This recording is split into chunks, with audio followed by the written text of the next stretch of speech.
Good afternoon, everyone. This is Brian Birch from Catholic Vote. It's very good to be with you on our first ever CV Live event. This will be the first of many of these types of events. We have a number of them planned for the coming weeks. So thank you for being with us. We're going to have a special poll and a new Catholic Vote video that we have not released publicly that we are going to share with you all at the end of this call. So we'll hope you can stick around and we can show that to you. I'd now like to introduce our two special guests. The first guest is Catholic Vote's newest senior political advisor, former Congressman Tim Huelskamp. Congressman Huelskamp is essentially the embodiment of the perfect Catholic Vote employee. He has a PhD. He spent 2 years in the seminary. He met his wife actually doing sidewalk counseling and praying in front of an abortion clinic. He spent years in the Kansas State Senate, where he was the author of the marriage amendment, of defunding Planned Parenthood, and he has adopted 4 children, including 2 daughters from Haiti. We are exceptionally pleased to have him aboard our team and helping direct our political efforts this year. Of course, one of his colleagues in the United States House of Representatives is our other guest this morning, and that is John Michael, or as you may know him, Mick Mulvaney. He served, of course, as President Donald Trump's Director of Office of Management and Budget, and then as acting White House Chief of Staff until this last March. He currently serves as Special Advisor to the President and as the United States Special Envoy for Northern Ireland. Welcome aboard, gentlemen. I'm going to turn this call over to Tim Huelskamp, Congressman, who is going to introduce our guest and interview him. Yep. Thank you, Brian, and thank you all for joining this call. It's a fantastic opportunity. It's a great honor to be with you. 30% of devout Catholics didn't even vote in the 2016 election. We believe, and very consistent with church doctrine and church teaching, that we have a responsibility as Catholics to engage the culture and engage the political life. And as part of that, we have a responsibility to vote. And we hope to make certain all Catholics vote this election cycle and hopefully make an impact of Catholic social teachings and values on the political life. And then, so that's why we have Mick Mulvaney on here. And Mick, welcome to this call. Thank you for joining us. Tim, when did you get so gray? Goodness gracious. Well, about 6 years in Congress will do that to you, Mick. But I am hoping during the lock-in here, it all grow back on the top. So I would take gray hair on the top, but it is getting thin. Yeah. Now you have triplets, right, Mick? I do. The triplets are 20, 2 boys and a girl. 2 of them are back from school. They were in school overseas. The other one is at the University of Virginia. He's not back yet, but we expect him back next week. I have been gone, as you have. One of the things you do when you do what we used to do for a living is that you're always gone. I haven't been home. I've been home now 6.5, 7 weeks. I haven't been home 7 weeks in 13 years. So it's actually been kind of nice to sit and spend some time with the family. The kids are still speaking to each other. They're still speaking to us. Pam is still speaking to me. So it's been kind of a nice. I feel bad for the circumstances under which we're home, but we're certainly trying to make the best of it and have some success doing that. Well, we've got spring fever in our house, so we're ready to get out and about. So, but we appreciate you joining us, and just a few basic questions, Mick. And we met in Congress and did a lot of things together, and caused a little trouble every now and then. And then one day I wake up and you're Chief of Staff to the President of the United States. And tell us about that. What's it like, basically serving at the behest of Donald Trump and as a Catholic? So tell us a little bit about that, if you will, Mick. Oh, I mean, on the first one, how much time have you got? It could take hours talking about what it's like to be Chief of Staff. It's a fascinating job. I was there about 14 months.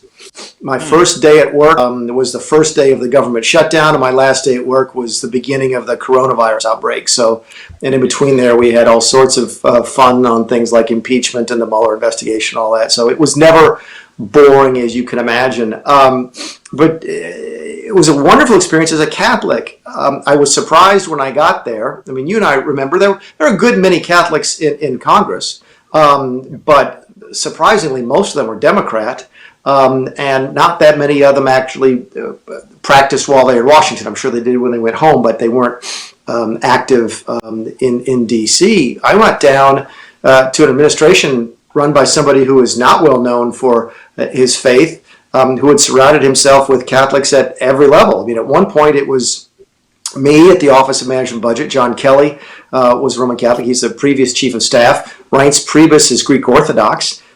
He was the other previous chief of staff. You had Larry Kudlow, a very high-profile convert from Judaism.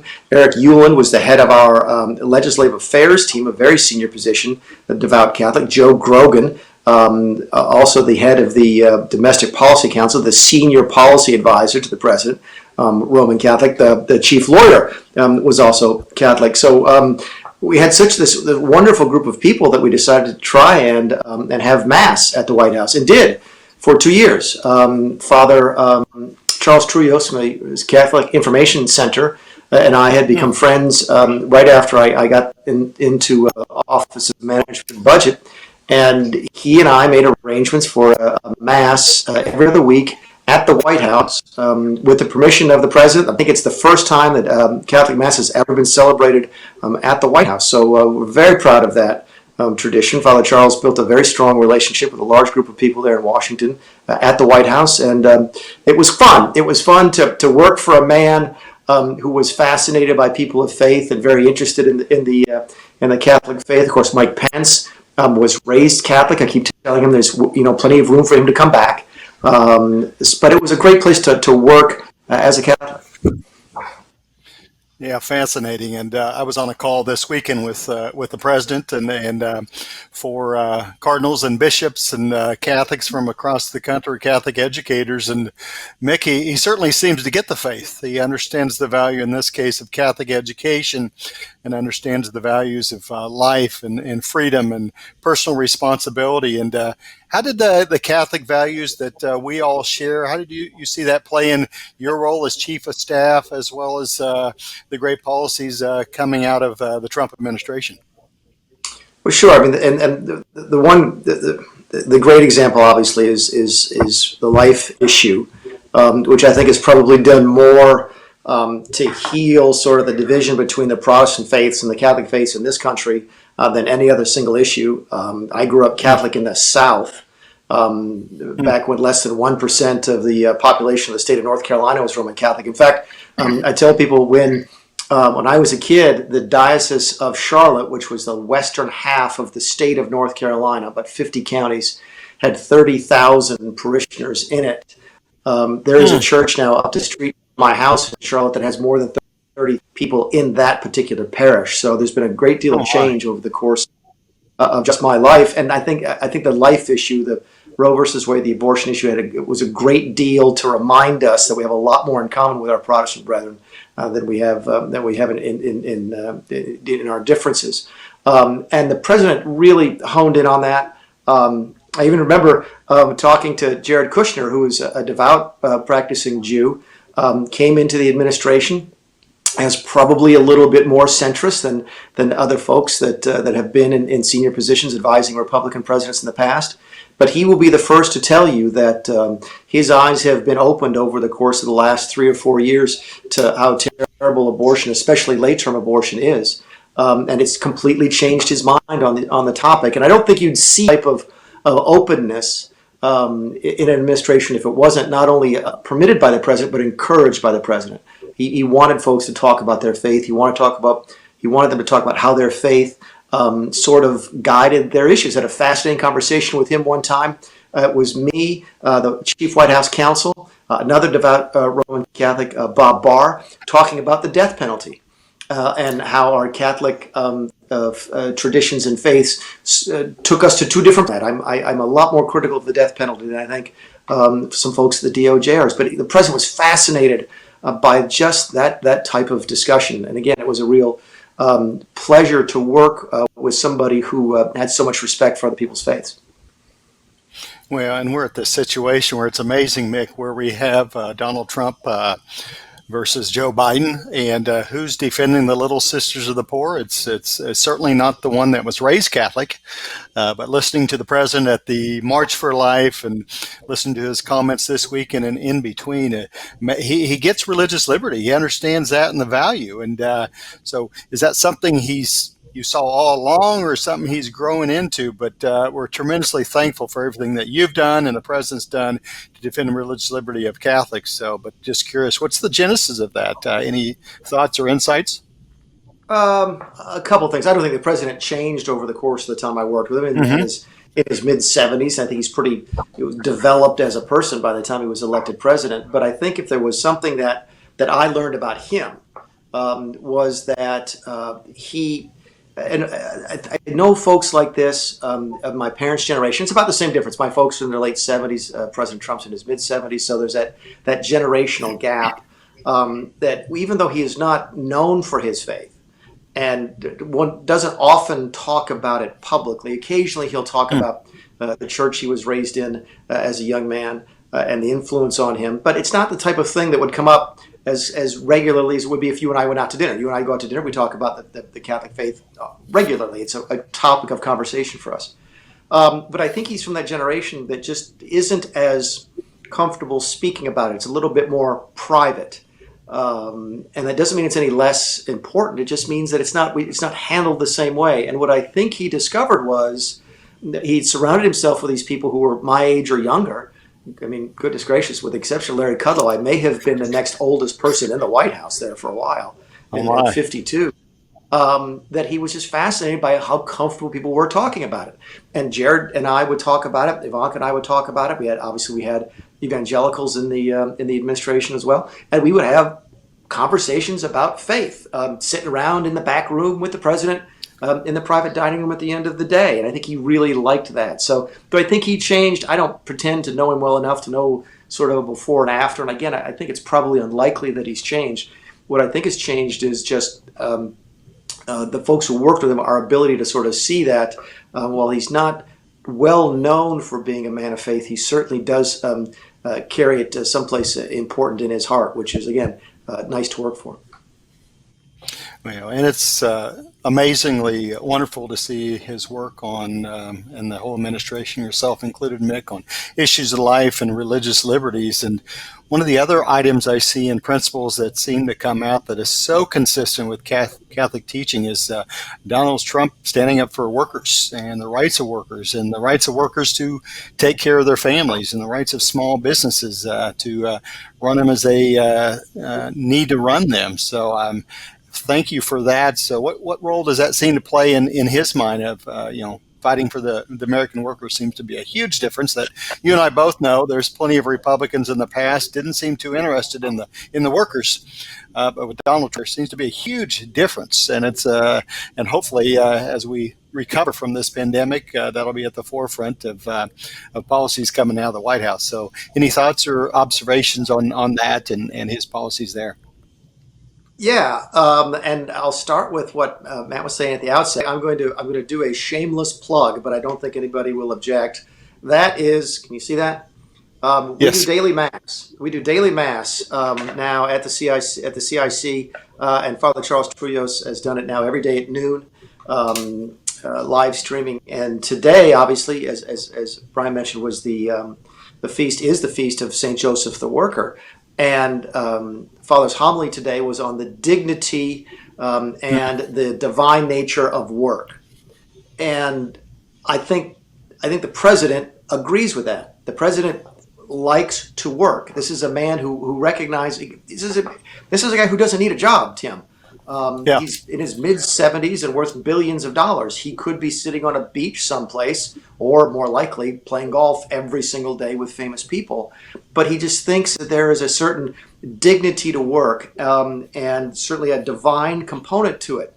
One of my favorite stories about the president is that if you were to come in the office, especially early in the administration, and he jokes about it now in relationship to the social distancing. He was not a big person to shake hands. He wasn't really into shaking hands. You come into the Oval Office, very rarely would he shake someone's hand. It's just not his style. And one of the first things I ever did as chief of staff was I went out to the border with him in San Diego, and we toured the border construction. And I'm sitting there, it's again my first trip with him, and I'm worried about the schedule. The plane lands at a certain time, the helicopter takes off at a certain time, I have to be someplace after that. That's part of my job, is to make sure the trains run on time. And we're getting to the end of this thing, and we're running a little bit late. As Mr. President, I got to go. He goes, hang on a second, I want to go talk to these folks for a second. He shook hands with every single rank and file worker at the Customs and Border Patrol who was there, every single construction worker who was there. He shook hands with every single one of them. And I saw that, Tim, again and again. When we played golf, it's almost as if he'd rather talk to some of the folks who worked at his place, the guys cutting the grass and the caddies and the folks who work in the back of the house. He wanted to go back and interact with them. He really appreciated them. And I think he recognizes that folks who work for a living are something special, and the country is built on folks who work, who work by the hour. And that there is a certain dignity to that. And there's a lot you can accomplish if you recognize that it's not a burden. It's not something you do because you have to do it. There's something special about work. And again, I think it's appropriate to have that discussion today, but I saw that in the president on a regular basis, which was quite striking. Well, that's an amazing story. And as we continue here, and we're getting near the end of your time, and we want to be respectful of that, Mick, but what is one story or maybe two stories or something you look at and says, okay, what's it, you described kind of the policy and the president, but what's it really like, being in the White House? I was in Congress with you for 6 years. I think I was invited over there once. That was under a different administration, which I'll always recall because that's when Barack Obama had to give a Congressional Medal of Honor to a very famous Catholic priest who gave his life, Father Emil Capon. And he didn't want to do that, but that's a whole nother story. So, but in general, it's just amazing that somebody like you and somebody like me, we can end up in an opportunity in this country and have such great responsibility. And as Catholics, that can play a role of faith in that. So just open it up to the last couple of stories you might have about the job as Chief of Staff, and as well as the job you're going to new diplomatic post, Mick. And I'll come back because I apologize. I don't think I fully addressed your question about religious liberties. Yeah. But it was a big deal. And I think early on, he sort of tipped his hand that it was going to be a big deal. I didn't know the president before I got the job at OMB. I'd never really met the president for any length of time until I interviewed for the job at Trump Tower in early December of 2017. So I don't know him that well. And we get there, and one of the first things he does is put Sam Brownback in charge of this. I think I can't remember the title, but it's a special ambassador on religious liberties. That was a big deal. And Sam is a force in that area. And it really is something I had worked on a little bit in Congress. You may be familiar, I'm a member of the group called the International Catholic Legislature. It's a private group of Catholic lawmakers from all over the world who've gotten together over the course of the last decade or so to address various issues, including the religious liberties, specifically of Christians and Jews and other minorities in the Middle East. And so I was plugged into this fairly well. I knew what Brownback's reputation was. I knew what gravitas he brought to that issue. And then he put Sam in that office. And then Mike Pence and I take up the issue in the West Wing, and the president jumps all over it and really honed in on it. And, I'd have to think a longer time as to why that might be. But I can't tell you the number of times we were in there with leaders from India, with leaders from Imran Khan from Pakistan, folks from the Gulf states, the Saudis and so forth. And he would, as part of the formal conversations with the people, go, now, wait a second, let's talk for a second about how you're treating Christians and Jews and other minorities in your country, because that's important to me. Fascinating to see that. Never would have happened with Barack Obama. Probably wouldn't have happened with a lot of other presidents, but he actually raised that issue to the level of an Oval Office meeting. So you're sitting across the Oval. He sat with Viktor Orban, and I know Mr. Orban has a lot of critics, but Viktor and I go back more than a dozen years, and a tremendous defender of the Christian faith, very active in defending the Christian faith, especially in the Middle East. Hungary does many things in the Middle East that folks don't know about, helping rebuild towns and churches and so forth. And when President Orban came to the White House, I had a chance to talk with the President of the United States about that specific issue. Just fascinating to see the President take that issue that I thought would be something that would maybe fall between the cracks, maybe be something we maybe get a couple of victories in, or at least raise it in terms of its profile nationally. And the president really took to it and committed time, energy. I mean, the president's time is the most valuable thing he's got. So for him to take 5 or 10 minutes and talk to Narendra Modi about it, or Imran Khan, was saying a lot. And I was just real. That's one of my fondest memories as a devout Catholic, having left the office now, that the president cared about it, and that meant a great deal. And Northern Ireland, heading over there very soon, Mick. What's the story there? Oh, it's something I've been fascinated for a long time. I worked a lot on Irish issues when I was in Congress, and I knew it was going to come back to the forefront once the Brexit vote took place. I followed the topic for years as a private citizen, and when the president suggested that as a possibility, I'm like, I will, Mr. President, whenever you are finished with me as chief of staff and ready to move on, I would love to be able to try and do that, and gracious enough to give me that chance. Now, I don't know if I'll ever get there because the country is closed, but I'm doing as much as I can now. Like everybody else, I'm doing as much as I can via email and phone conversations and texts. So I'm really excited about the possibilities there. Well, it's amazing that you have this opportunity, and you've done such a fantastic job, Mick, and that I've had a chance to know you. So, but if you had one message for Catholics out there in the upcoming election, what would it be? I mean, in terms of what would you tell them in terms of Donald Trump and voting as Catholics, and what they should be thinking as we move towards November?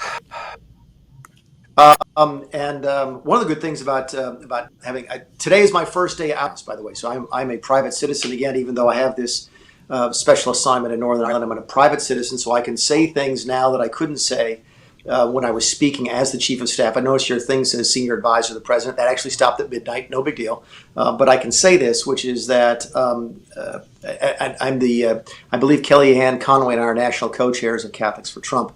That was an initiative we tried to start in early March, and they got sort of sidetracked with coronavirus. We'll be putting that back in action as soon as time permits. But go back and tell your story about Obama giving the Presidential Medal of Freedom, or talk about my story on religious liberties. It makes a difference. It just does.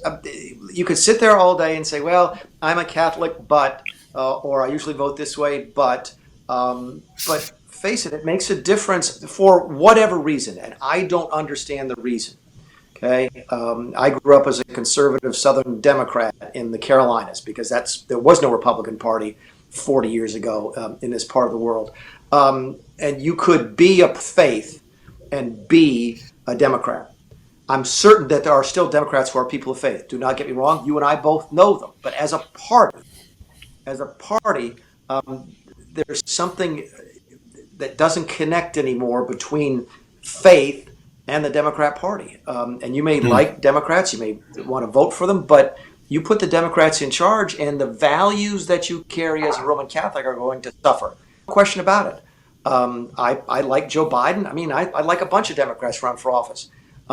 But look, I mean, I think it's the Democrat governor of North Carolina who came out and said that cancer surgery would have to wait during the coronavirus crisis, that was not essential, but that abortions could continue.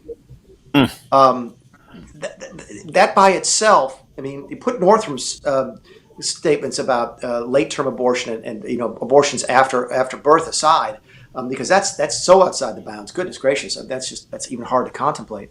But there really are folks out, and I don't even think that the governor of North Carolina believes that as an individual. I just think he feels he'd be there because that's where his party is.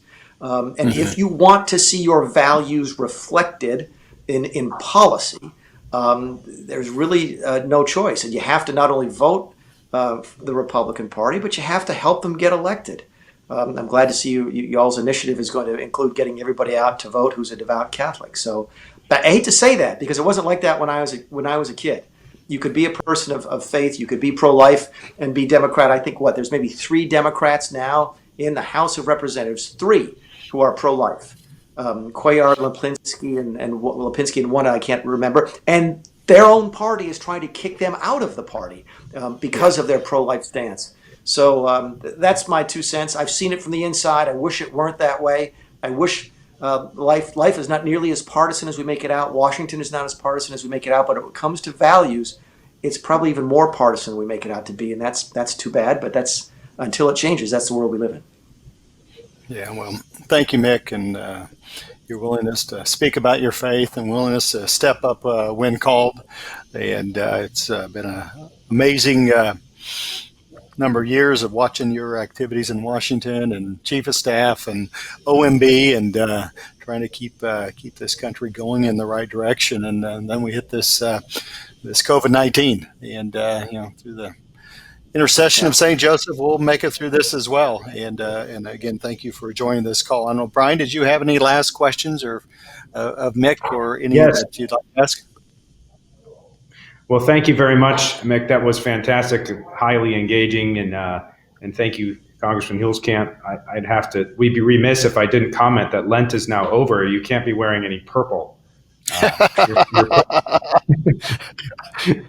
We're in the Easter season now, but no, we just have. Well, until I get to go back to church, Brian, I'll wear purple until then. How about that? Yeah, Brian, this is the first time I put on a collared shirt in about 6 weeks. So, and I will neither confirm nor deny that I'm sitting here in my pajama bottoms, but that's another story entirely. We'll hope the camera stays fixed. We just have a few questions for you, Mick, before we let you go here. We have a number of people that have wrote in. If you would like to ask a question live, you can press *3 on your phone. We're going to have a poll question for everyone in a second, but I'm going to go ahead and jump to one question from Sarah B. in Phoenix. She asks, we normally look at a lot of political leaders and candidates and we evaluate them based upon their positions on certain issues, whether they're pro-life, certainly religious liberty, foundational issues for Catholics. I think one of the things that we've come to recognize with this president is that equally important is the gift of fortitude or courage. And I think we look at this president, and certainly a lot of people did, and had some concerns as a candidate. We certainly did as Catholic Vote. He has delivered in spades for Catholics. And I think part of that is his courage, in spite of lots of opposition in the media, and frankly, probably even some in his own party who have not stood strong when things got hot, as they said. You were right there next to the president. Can you speak to the president and his gift of fortitude?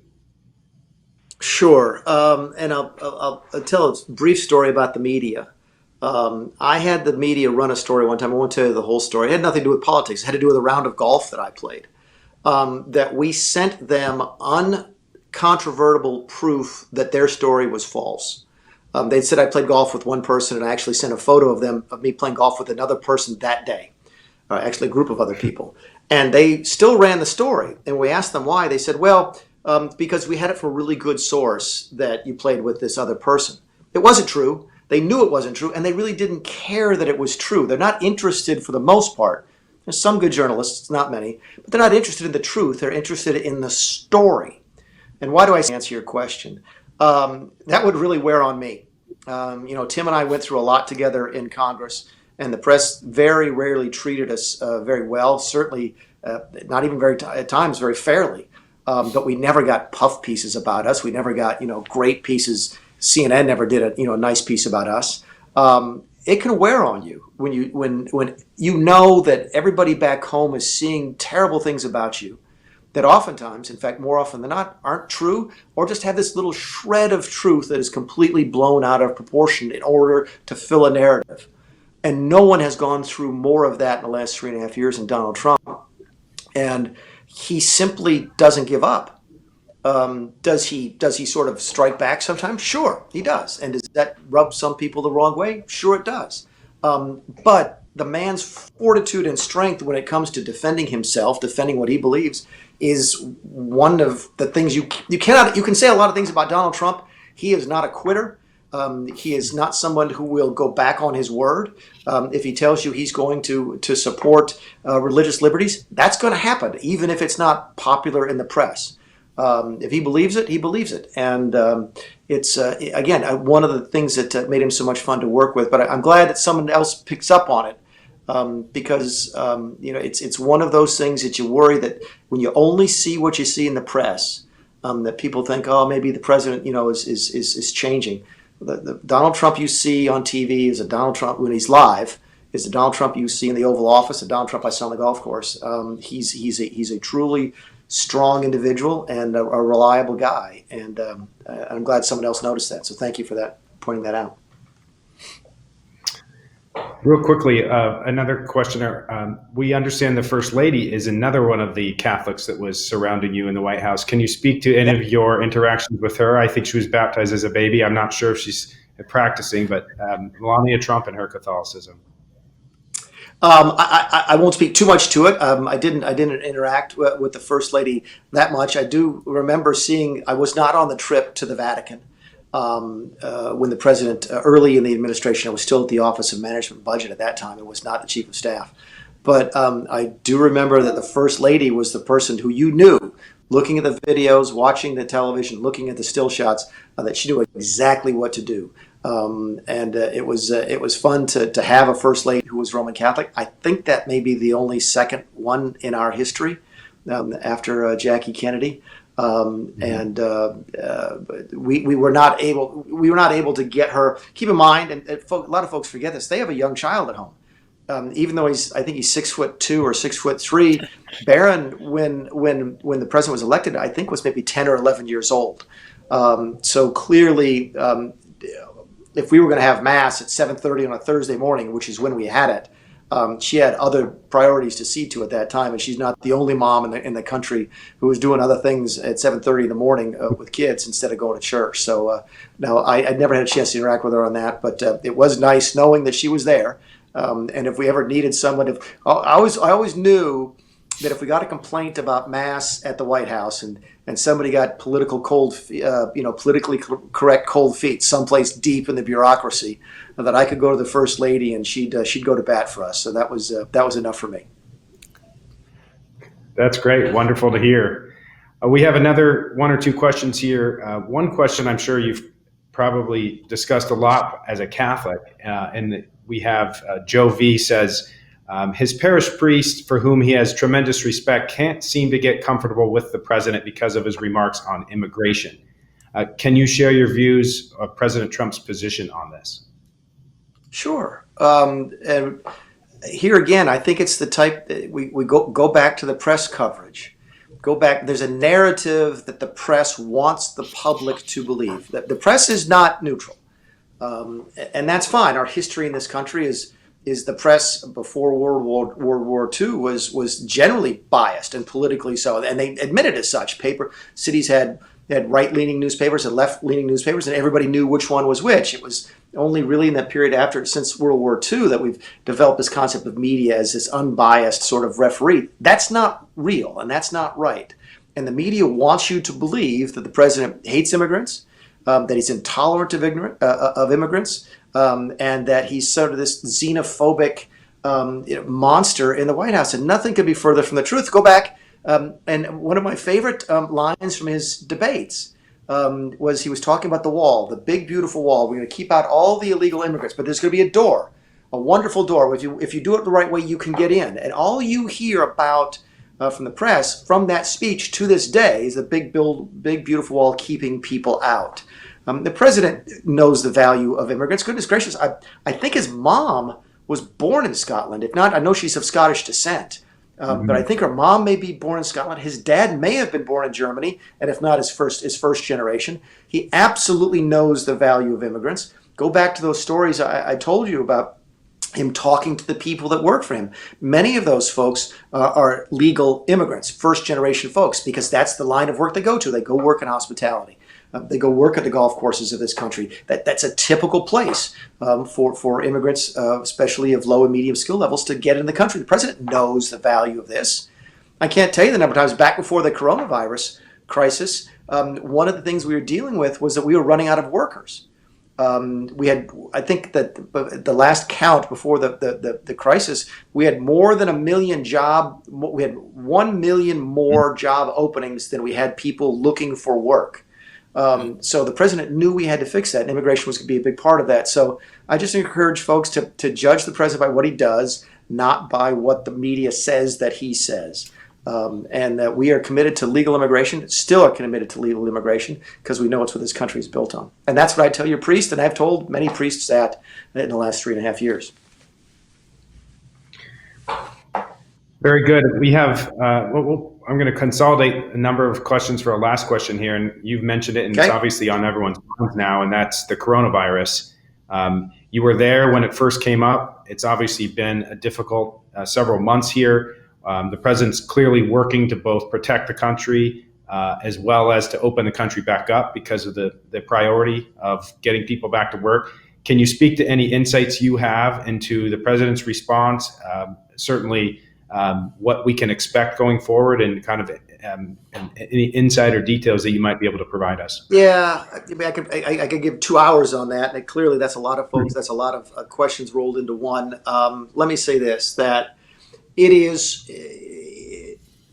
the hardest decisions any president can make, and this is.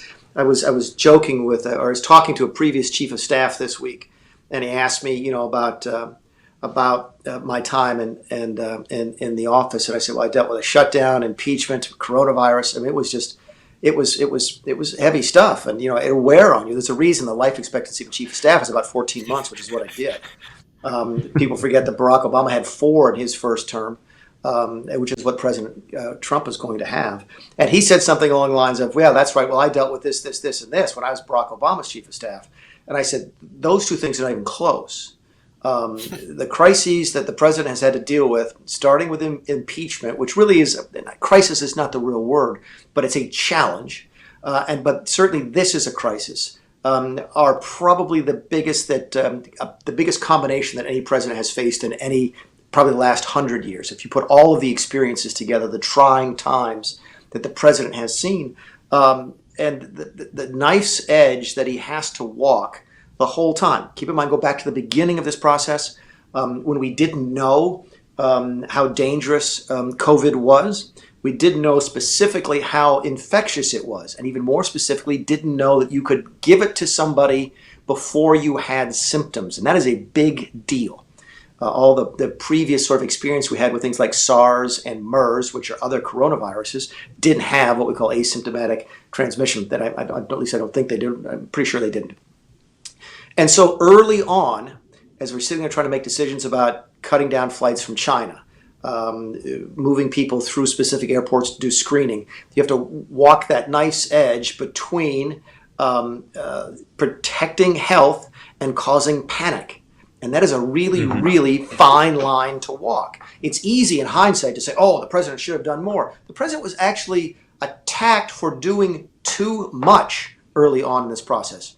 Was accused by some on the left of being racially motivated against Asians in cutting off flights from China. That's lost with sort of the fog of the crisis since then. So I'm extraordinarily proud of the work that the president undertook, directed, that the administration put into place in the early months of the coronavirus pandemic. Is it easy to look back and say, oh, you should have done something differently? Sure, absolutely. You could always do that. You have to judge people based upon the information they had available to them at the time. And with that, I think the president acted as best as he possibly could, and better than others probably would have.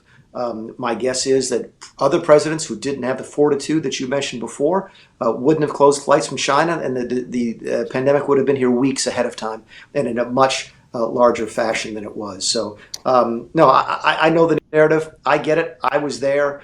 And honestly, it'd be one of the times that I look back and say, you know what? It's one of the times that I'm glad that Donald Trump was president. I thought that the whole team responded as well as could be under the circumstances.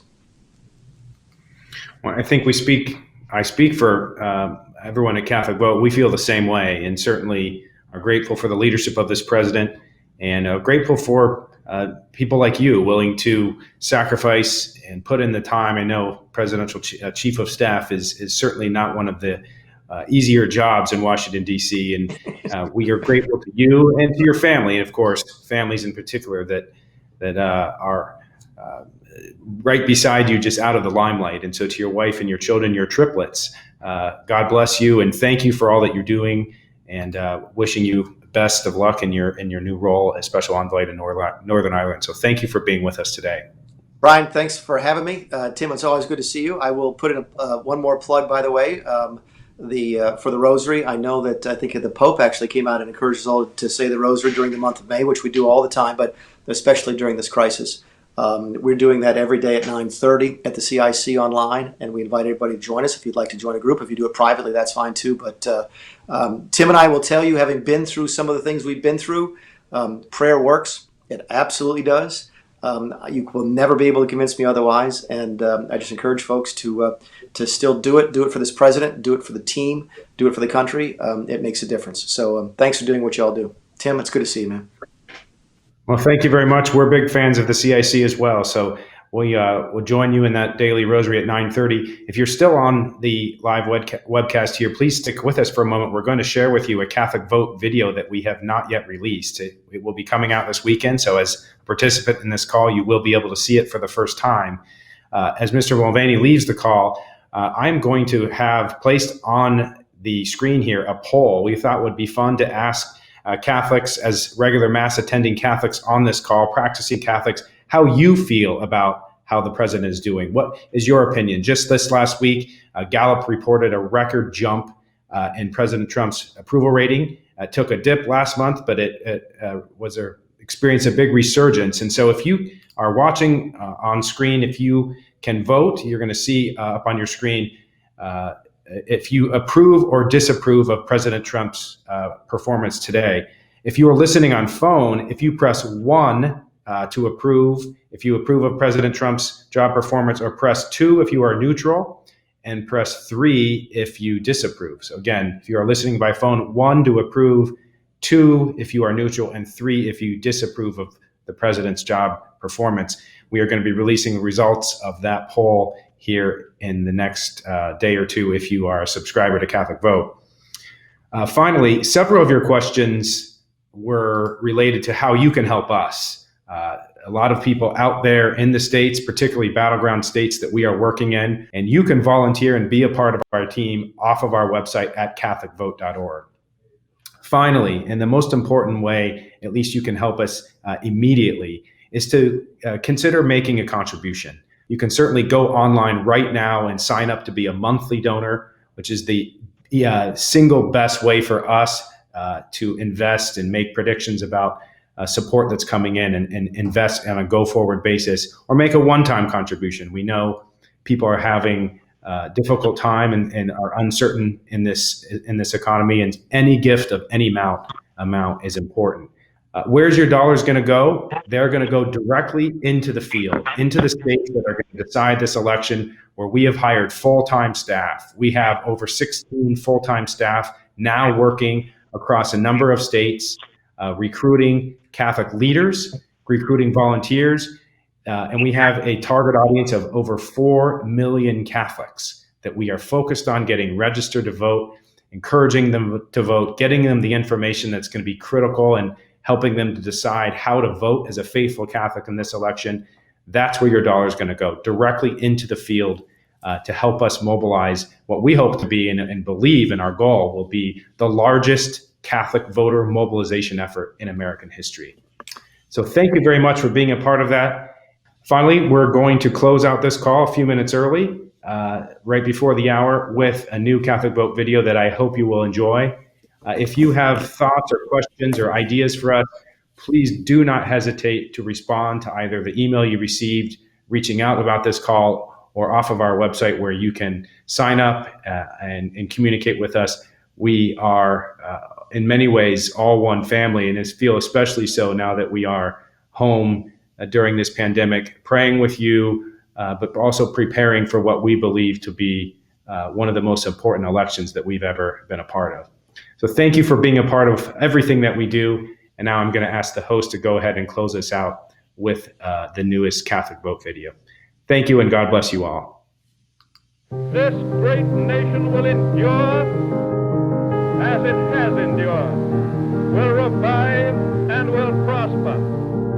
That the only thing we have to fear is fear itself. We choose to go to the moon in this decade and do the other things, not because they are easy, but because they are hard. Because that challenge is one that we're willing to accept, one we are unwilling to postpone, and one we intend to win. This is America, a brilliant diversity, spread like stars, like 1,000 points of light in a broad and peaceful sky. We must act today in order to preserve tomorrow. The economic ills we suffer will go away because we, as Americans, have the capacity now, as we've had in the past, to do whatever needs to be done to preserve this last and greatest bastion of freedom.